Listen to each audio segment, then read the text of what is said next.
بسم اللہ والصلاة والسلام علی رسول اللہ محمد وعلی آلہ واصحابہ وازواجہ اجمعین۔ السلام علیکم ورحمۃ اللہ وبرکاتہ۔ آج میں جس موضوع پر گفتگو کا آغاز کر رہا ہوں وہ ہے حقوق الزوجین، یعنی میاں بیوی کے ایک دوسرے پر حقوق۔ اس موضوع پر بات کرتے ہوئے کچھ ڈر سا لگتا ہے، کیونکہ ہمارے معاشرے میں، بلکہ عمومی طور پر مسلم معاشرے میں ہی، خواتین کا اثر و رسوخ، یا واضح الفاظ میں یہ کہوں تو انشاءاللہ نادرست نہیں ہوگا کہ خواتین کا رعب اور دبدبہ مناسب حدود سے بہت باہر ہو چکا ہے، اور اکثر مرد حضرات بے چارگی کی حالت میں نظر آتے ہیں۔ کچھ اسی طرح کا معاملہ دوسری طرف بھی ہے کہ مرد حضرات بھی کچھ کم نہیں کرتے، جہاں موقع ملے اپنی مردانگی کا ناجائز فائدہ اٹھاتے ہی ہیں۔ لہٰذا میری اس گفتگو کے نتیجے میں اس بات کا کافی قوی امکان ہے کہ دونوں طرف سے میری دھنائی ہو، لیکن جو حق بات ہے وہ کہی ہی جانی چاہیے، اور اپنے لیے اور اپنے سارے ہی سننے والے مسلمان بھائیوں بہنوں کے دین، دنیا اور آخرت کی خیر اور بھلائی کے لیے انشاءاللہ اس موضوع پر مختصر طور پر کچھ گزارشات پیش کرتا ہوں۔ میاں بیوی کے لیے ایک دوسرے پر اللہ تعالیٰ نے اور اس کے خلیل، اس کے آخری نبی اور رسول کریم محمد صلی اللہ علیہ وعلی آلہ وسلم نے کچھ حقوق مقرر فرمائے ہیں۔ دونوں پر ایک دوسرے کے حقوق مقرر فرمائے ہیں، اور میں انہی حقوق کے بارے میں گفتگو کروں گا انشاءاللہ۔ وہی حقوق آپ سب کے سامنے پیش کروں گا۔ میری گفتگو، میری بات سننے والے ہر ایک بھائی اور بہن سے گزارش ہے کہ اگر کہیں کوئی بات دل کو نہ بھاتی ہو، اچھی نہ لگے، یا آپ کے خیال میں کسی طور پر وہ بات یک طرفی محسوس ہوتی ہو، تو بھی میری پوری بات کو مکمل طور پر انتہائی توجہ کے ساتھ، تحمل کے ساتھ، تدبر کے ساتھ سنے، بغیر سننے سے پہلے اپنے طور پر میری کسی بات کو ادھورا سن کر، نامکمل سن کر کوئی نتیجہ مت نکالیے گا۔ میاں اور بیوی کے ایک دوسرے پر حقوق کا ذکر کرنے سے پہلے، وہ حقوق بیان کرنے سے پہلے، میں اس معاملے، اس مسئلے، اس موضوع کے بارے میں ان سے متعلق کچھ اور گزارشات پیش کرنا چاہتا ہوں۔ ان میں سے سب سے پہلے تو اللہ سبحانہ و تعالیٰ کے ایک فیصلے کا ذکر کرنا چاہتا ہوں، جس فیصلے کو آج ہمارے مسلم معاشرے کی اکثریت یا تو بھلا چکی ہے، اور یا جانتے بوجھتے ہوئے اس سے قطع نظر کیے ہوئے چل رہی ہے۔ سب سے پہلے یہ بات جاننے اور اس پر ایمان لانے والی ہے کہ مرد عورت سے افضل ہیں اور بلند درجہ رکھتے ہیں۔ یہ کسی مخلوق کی ذاتی رائے نہیں، کوئی منطق، کوئی فلسفہ نہیں، اور نہ ہی مردوں کی طرف سے اپنی جنس کو، یعنی مردوں کو تقویت دینے کے لیے کوئی بے تکی گھڑی ہوئی بات ہے، بلکہ یہ فیصلہ تمام تر مخلوق کہ اکیلے خالق اور مالک اللہ العلیم الحکیم کا ہے۔ اللہ سبحانہ و تعالیٰ کا فرمان ہے، الرجال قوامون علی النساء بما فضل اللہ بعضهم علی بعض وبما انفقوا من اموالہم۔ مرد عورتوں سے برتر ہیں۔ اس کی وجہ یہ ہے کہ اللہ تعالیٰ نے مرد اور عورت میں سے کچھ کو کچھ پر فضیلت عطا فرمائی ہے، اور اس لیے کہ مرد عورتوں پر اپنا مال خرچ کرتے ہیں۔ یہ آیت شریفہ سورۃ النساء میں ہے، اور اس کا نمبر 34 ہے، 34۔ یہاں میں ایک فلسفے کا ذکر ضرور کرنا چاہوں گا، اور اس کا جواب بھی پیش کرتا ہوں کہ اللہ سبحانہ و تعالیٰ اکیلا خالق ہے، اس کے علاوہ جو کچھ ہے اس کی مخلوق ہے، لہٰذا جس کو اس نے جیسا چاہا ویسا بنایا، اور جس کو جو دینا چاہا عطا فرمایا، اور جو نہ دینا چاہا اس سے روک لیا۔ مردوں کو عورتوں پر برتری بھی اسی طرح اللہ سبحانہ و تعالیٰ اکیلے لا شریک خالق اور مالک اور داتا نے عطا فرمائی ہے، اپنی مرضی سے دی ہے۔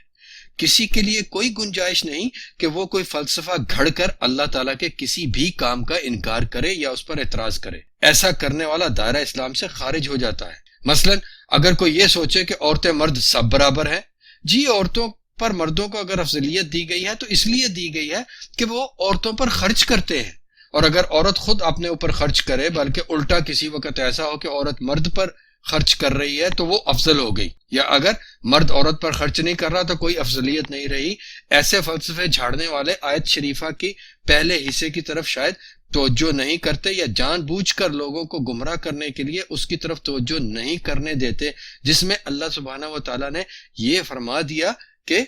بما فضل اللہ بعضهم علی بعض الرجال قوامون علی النساء لماذا، اس لیے کہ بما فضل اللہ بعضهم علی بعض، مرد عورتوں سے برتر ہیں۔ کیوں برتر ہیں؟ اس کی وجہ یہ ہے کہ اللہ تعالیٰ نے مرد اور عورت میں سے کچھ کو کچھ پر فضیلت عطا فرمائی ہے۔ یہ ہے اصل حقیقی وجہ، اللہ تعالیٰ کی اپنی مشیت ہے، اللہ سبحانہ و تعالیٰ کی اپنے حکمت ہے، اس کی بنا پر اللہ سبحانہ و تعالیٰ نے مردوں کو عورتوں پر فضیلت عطا فرمائی ہے۔ یہ تو ہے بنیادی اور اصل اور حقیقی سبب مردوں کا عورتوں پر افضل ہونے کا، اللہ نے اپنی مشیت اپنی حکمت سے ان کو افضل قرار دیا۔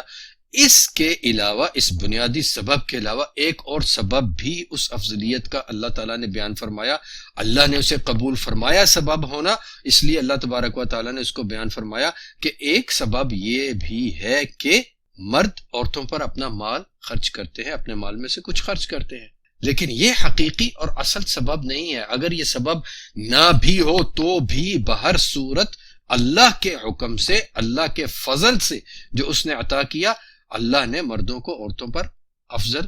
قرار دے دیا، برتری عطا فرما دی۔ تو اب اللہ سبحانہ و تعالیٰ کے اس فیصلے کے بعد کسی منطق، کسی فلسفے کی گنجائش نہیں رہتی کہ عورتیں مرد سب برابر ہیں، اگر مرد عورت پہ خرچ نہیں کر رہا تو اس کو کوئی افضلیت نہیں رہتی۔ وہ بہر صورت اللہ کے فضل سے اللہ نے اس کو برتری دی ہے، اور وہ فضل اللہ کا کوئی چھین نہیں سکتا۔ اور یہ فلسفے اس طرح کے گھماتے پھراتے پھر کہیں سے کہیں چلے جاتے ہیں کہ جی ایک گاڑی کے دو پہیے ہیں، مرد کی برتری کیسی؟ ایسا کہنے کہلانے والے، ماننے منوانے والے بیچارے عقل سے پیدل یہ تک بھی نہیں جانتے،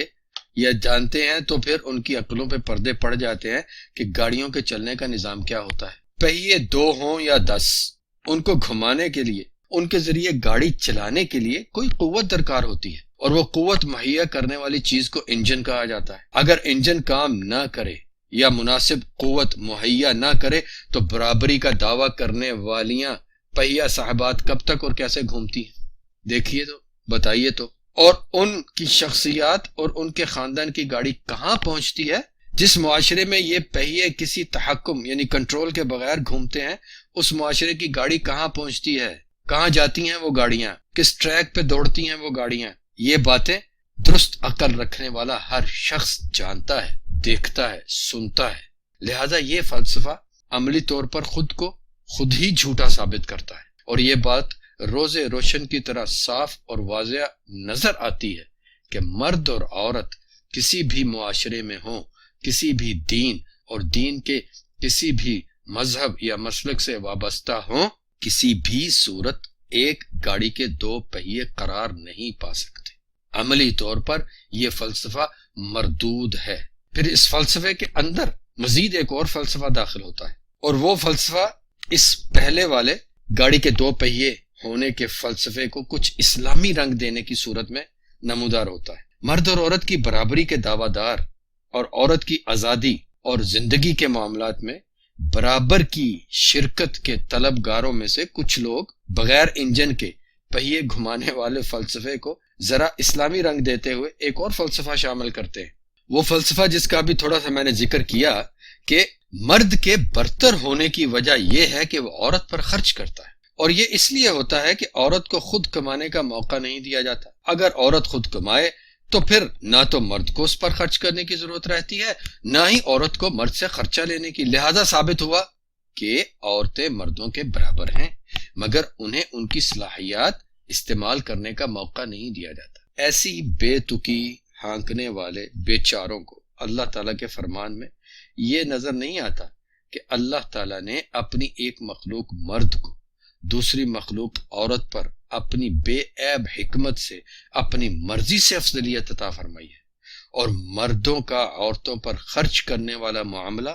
دنیا کے مادی اسباب میں سے ایک سبب بنایا ہے، نہ کہ اکلوتا اور حقیقی سبب۔ اگر اسے ختم کر لیا جائے تو افضلیت بھی ختم ہو جائے گی، صاحب اور بیگم برابر ہو جائیں گے۔ ایسا ہرگز ہونے والا نہیں ہے۔ اس کا ذکر میں نے پہلے شروع میں بھی کیا ہے کہ مرد پر عورت کی برتری کا اصل اور حقیقی سبب اللہ سبحانہ و تعالیٰ کی مشیت اور اس کی حکمت ہے۔ اللہ نے اپنی مشیت سے، اپنی حکمت کے ذریعے، اپنے فضل کے ذریعے مرد کو عورت پر برتری دے دی، اور اس پہ خرچ کر رہا ہے یا نہیں کر رہا۔ حقوق اور فرائض کی ادائیگی ایک اور مسئلہ ہے، لیکن جو برتری بحیثیت جنس اللہ تبارک و تعالیٰ نے مرد کو عورت پر دے دی، وہ اس کے فضل کی وجہ سے اس نے دے دی، اس کو کوئی ختم نہیں کر سکتا۔ کوئی کتنے ہی فلسفے جھاڑتا رہے، کتنی ہی منطقیں بھگارتا رہے، اللہ تبارک و تعالیٰ کی عطا کو روک نہیں سکتا، بدل نہیں سکتا۔ میرے محترم سامعین، بھائیوں اور بہنوں، میرا موضوع اس وقت عورت کی آزادی یا برابری نہیں، یہ تھوڑی سی گفتگو، یہ چند ایک باتیں میں نے آپ کی خدمت میں اس لیے پیش کی ہیں تمہیداً، کہ جو بات ہم آگے سمجھنے جا رہے ہیں، یعنی میاں اور بیوی کے ایک دوسرے پر حقوق، ان کو سمجھنے کے لیے کسی اس قسم کے فلسفے راہ میں رکاوٹ نہ بنے اور درست طور پر سمجھنے کی بجائے کسی اور طرف نہ لے جانے کا سبب بن جائیں۔ اس لیے فی الحال اتنا ہی کہنا کافی ہوگا کہ معاشرتی اور دینی معاملات میں عورت اور مرد کی برابری کی سوچ یا اس سوچ کی بنیاد پر گھڑا ہوا کوئی بھی فلسفہ اللہ تعالیٰ کے ایک کام کا انکار ہے، اللہ سبحانہ و تعالیٰ کے ایک کام کا انکار ہے، وہی کام جو آغاز میں بیان کردہ آیت شریفہ میں ذکر کیا گیا۔ اللہ سبحانہ و تعالیٰ نے بتایا، اور بار بار میں اس کا ذکر کر چکا ہوں، کہ مرد کو اللہ سبحانہ و تعالیٰ نے اپنے فضل سے عورت پر برتری دی ہے۔ معاشرتی اور دینی معاملات میں عورت کو، معاشرتی معاملات میں عورت کو مرد سے نیچے رکھا گیا ہے اور نیچے کا درجہ دیا گیا ہے، اور یہ درجہ بندی اللہ تبارک و تعالیٰ نے اپنے فضل سے کی ہے، کسی مادی سبب سے نہیں۔ لہٰذا معاشرتی اور دینی معاملات میں عورت اور مرد کی برابری کی سوچ یا اس سوچ کی بنیاد پر گھڑا گیا کوئی بھی فلسفہ اللہ تعالیٰ کے اس کام کا انکار ہے اور اس کام پر اعتراض ہے، اور یقیناً ایسا کفر ہے جو اسلام سے خارج کر دیتا ہے۔ اسلام سے خارج کر دینے والے کاموں کا تعارف عقیدے کے تعارفانہ خاکہ جات میں، رواں خاکہ جات جنہیں کہا جاتا ہے، انٹروڈکٹری فلو چارٹس میں پیش کیا جا چکا ہے۔ وہ فلو چارٹس یہاں دکھائے تو نہیں جا سکتے، لیکن ان کو سمجھنے کے لیے آپ ان فلو چارٹس کو دیکھیں تو انشاءاللہ تعالی بڑے اچھے طریقے سے آپ کو ان کاموں کی پہچان ہو جائے گی جو کام کرنے والے اسلام کے دائرے سے خارج ہو جاتے ہیں۔ اب یہاں میں اس آج کی گفتگو کو روکتا ہوں۔ اب انشاءاللہ اگلی دفعہ، اگلی مجلس میں ہم آغاز کریں گے بیوی کے حقوق کے متعلق، ان کو سنیں گے اور سمجھیں گے انشاءاللہ۔ اور بیوی کے حقوق سے میں آغاز اس لیے کروں گا کہ عمومی طور پہ ہمارے معاشرے میں زیادہ تر خاوندوں کے، شوہروں کے حقوق کے بارے میں ہی بات کی جاتی ہے، اور عموماً ہماری مسلمان بہنیں، بیٹیاں، مائیں یہ شکایت رکھتی ہیں کہ زیادہ تر بات خاوندوں کے حقوق کے بارے میں کیوں کی جاتی ہے، ہمارے حقوق کی بات شاذ و نادر ہی ہوتی ہے۔ لہذا میں پہلے اپنی بہنوں، اپنی بیٹیوں، اپنی ماؤں کے حقوق کی بات کروں گا جبکہ وہ بحیثیت بیوی ہوتی ہیں، اور اس کا ذکر بعد میں ہوگا انشاءاللہ کہ معاشرے میں عام طور پر اور زیادہ تر خاوندوں کی، شوہروں کے حقوق کی بات کیوں کی جاتی ہے۔ اللہ سبحانہ و تعالی ہم سب کو اور ہمارے تمام مسلمان بھائیوں اور بہنوں کو اس کا اور اس کے آخری نبی اور رسول محمد صلی اللہ علیہ وعلی آلہ وسلم کا تابع فرمان بننے کی مکمل توفیق عطا فرمائے، اور اسی تابع فرمانی پر ہمارا خاتمہ فرمائے۔ والسلام علیکم ورحمۃ اللہ وبرکاتہ۔